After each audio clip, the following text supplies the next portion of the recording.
PowerPoint, audience.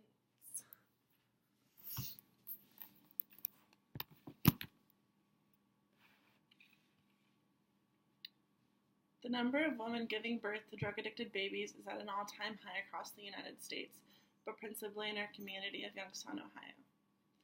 This factor creates catastrophic effects on the woman along with the baby.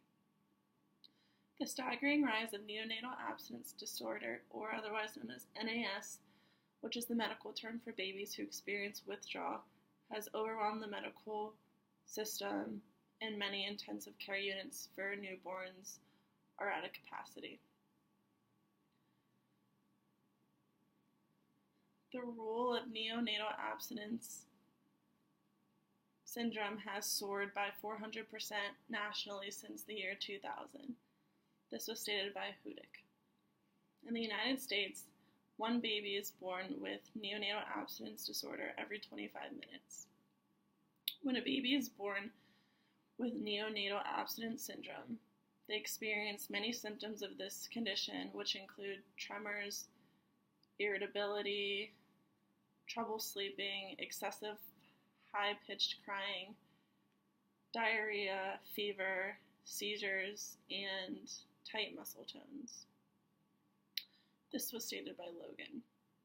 Many people look at addicts and assume it was a personal choice that got them into their situation, but many people don't realize that some addicts, in literal terms, were born that way.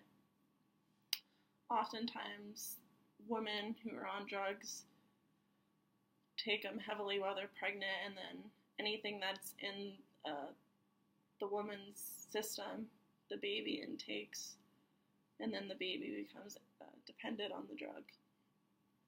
Among pregnant women ages 15 to 44, 5.4% were current drug users based on data averaged across the last several years.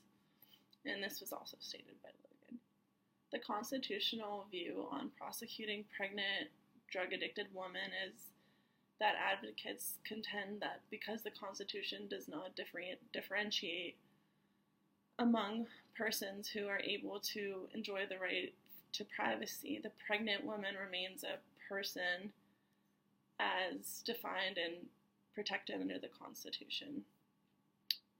Instances that would normally get an individual prosecuted, such as child abuse, child endangerment, substance abuse, manslaughter, and homicide, are not able to be charged against a drug-addicted pregnant woman because these mechanisms punish her for exercising her right to procreate. And this was stated by Little. Seeking medical care while pregnant and on an illegal substance is not easy. Many institutions will reject a woman if they find out she is pregnant and there are still drugs in her system. I think they do this because to most women a baby is her prized possession, and she would never want to put that baby in danger, jeopardize their life.